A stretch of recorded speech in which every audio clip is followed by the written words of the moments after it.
Hello, it's just me today to talk about satellite migration and many other things. There's been an awful lot of news. There's a few medical articles that were interesting. A study has shown in humans that oat fiber is extremely beneficial, and they found that an, a type of fiber called beta glucan from oats can be as effective. Excuse me, this is mice, not humans, unfortunately, but they found it's as effective as these weight loss drugs that everybody's using. So that's interesting. And it does suggest that there might be an oat-based alternative, which would probably be a lot safer than the drugs they're using now to have those dramatic weight loss effects. And another study in mice found that they can give one dose of a nasal spray and it clears out toxic proteins in the brain, which improves memory in Alzheimer's patients. That also sounds good. And the third one really is in humans. In the Washington Post, they took 5,000 people in South Africa and Uganda and gave them twice a year a shot, and that totally prevented them from catching HIV, better than any other HIV preventive medicine. So that sounds wonderful. It's sort of like a vaccine against HIV, which could really make a big difference. All right. And then a lot of tech stuff. Microsoft has added generative search to its Bing engine. I tried it, both me and some of my students online. We both, if you just go to bing.com, there's now a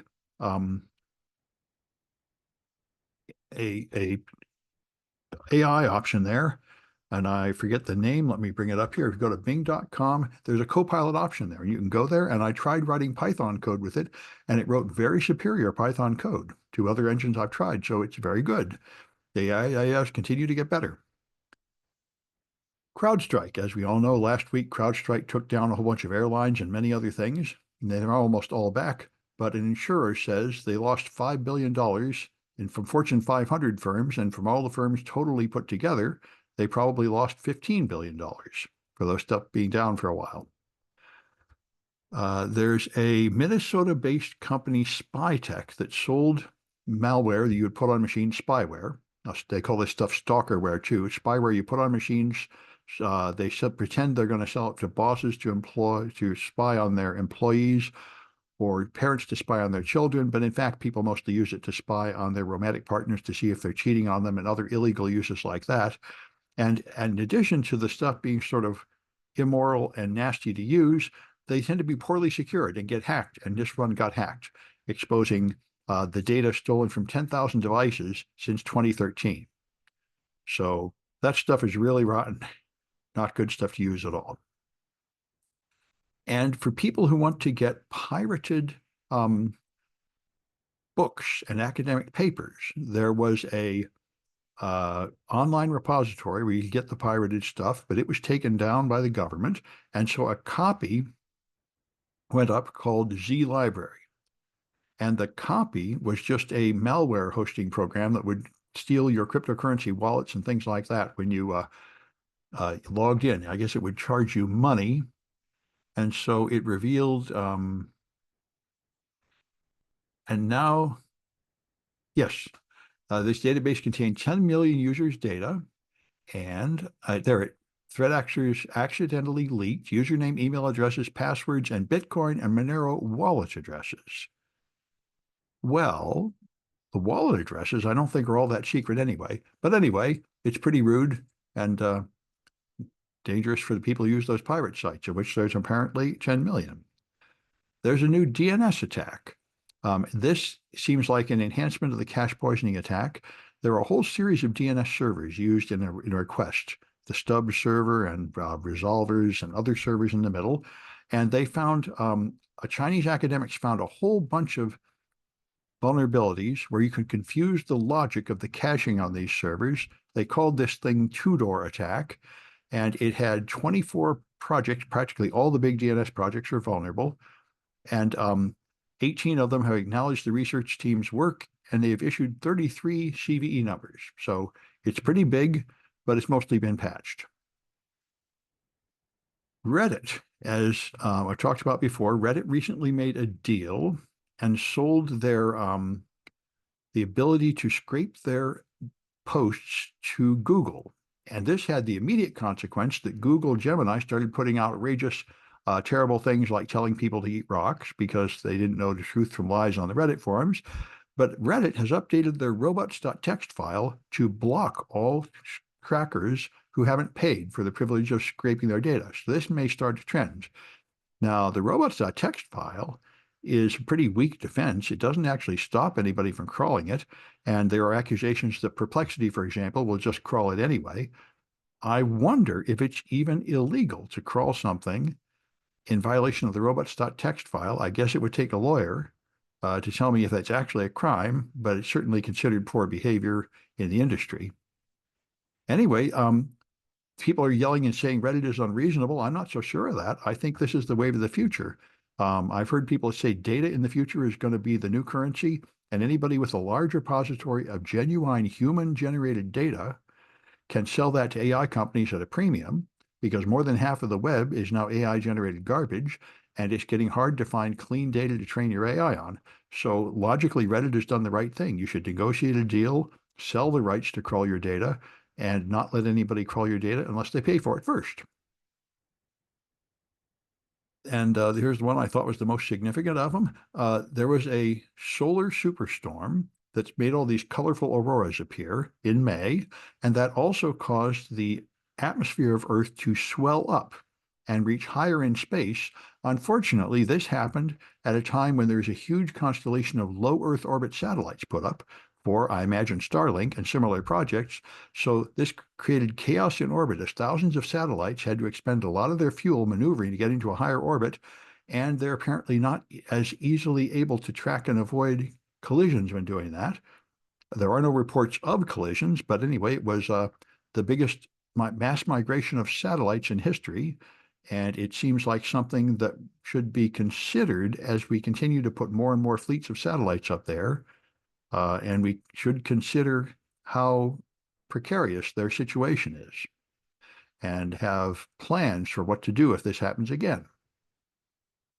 Windows Hello is Microsoft's authentication framework, and it has a strong authentication option, which would be biometric and often two-factor, but it's the way it is normally configured, you can use an evil Gen X product to do an adversary in the middle attack, and then you can perform a downgrade attack, lowering the authentication to something like a one-time password, which is much less secure. In order to prevent this, you would have to make adjustments in your Azure proxy. Apparently, this applies to Azure. I'm not sure if it applies to local Windows too. You have to make an adjustment not to allow it to use older, weaker protocols, which makes sense, but that is apparently not the default. I was quite surprised by this. I had to go look up some old article, a Wikipedia article to make sure I didn't remember this wrong. In the beginning, HTTPS certificates, when revoked, were put on something called a certificate revocation list. So you would load a certificate, go to a website like google.com, your browser is sent a certificate. You would then say, oh, this certificate comes from, say, Let's Encrypt. They say, well, perhaps the certificate has been revoked. I better make another request for the certificate revocation list and see if my certificate is on it. But many DNS or hosters for this, PKI hosts, did not have rapid response for the certificate revocation list, so your browser might request it and get no response for too long. So browsers would typically time out, say, oh, just forget it, we'll just assume it's good and let you go there. So the certificate revocation list often did not really have the effect of removing a revoked certificate. So they moved to the other system, online certificate, OSCP, online something or other protocol, that would check the certificate as an improvement. But now, Let's Encrypt has said OSCP has huge privacy problems, so we're turning it off and going back to a certificate revocation list. So that's a rare thing on the internet, that you abandon the new protocol and go back to the previous one, but that's what they're doing. So that's interesting. I know what I used to say about this 10 years ago when I first learned about all this is Chrome at that time was more secure in this regard because Chrome did not use any of these standard techniques. What Chrome did was build into the browser a list of all the revoked certificates, which apparently is not that big a list, and they would update it with the browser updates. So when they want to see if a certificate is revoked, they don't have to make a request anywhere. They can just look at a database built right into the browser to see if it's revoked. And in practice, that was more reliable than these other methods. So I don't know if Chrome still does it that way, but at least as of a few years ago, Chrome was more secure for using an alternative non-standard procedure. There's a new secure boot bypass. This one has happened a lot of times, and this one here, the UEFI products from 10 vendors are susceptible to compromise due to a ridiculous flaw, which they're calling a supply chain issue. I think you could call it stupider things. What they did was the affected devices used a test secure boot master key generated by American Megatrends International, which was tagged as do not trust and was well known. So this amounts to having like a default password, or has happened many times in encryption. People want to put in encryption code and they just copy some kind of example encryption code, like from the official recommended software, and they just leave in the default demonstration key, which was never intended to be secure. They are unaware that that key should be replaced by a key of their own choice. And that's what the flaw is here. So it's pretty ridiculous. There's an article which points out that deleted GitHub repos are not deleted off the server, and they can still be recovered even after they've been deleted. It's very difficult to get data you don't want off of GitHub. And it seems like a serious problem. And solar panel production has gone up by 25% in just 1 year, and it went up the year before. This is very good news. As you know, we have to stop burning fossil fuels. The planet is heating up too fast. But what's happened is it's not necessary for the government to mandate this because solar power has become cheaper than fossil fuel power. So everybody is madly building solar just because of the pressure of the marketplace, which seems to me far more reliable and far more efficient than government encouraging it. And finally, the Supreme Court had a ruling which said you can now arrest people for sleeping outside, even if you don't have anywhere for them to go. And so what this appears to mean is, and Gavin Newsom, who of course is trying to move closer to the presidency, wants to do something about the homeless crisis in California. So he has ruled that the entire state should have aggressive action taking down all the homeless encampments everywhere. And now, due to the Supreme Court ruling, they can take down the homeless encampments, take those people into custody, even though there is no place to send them.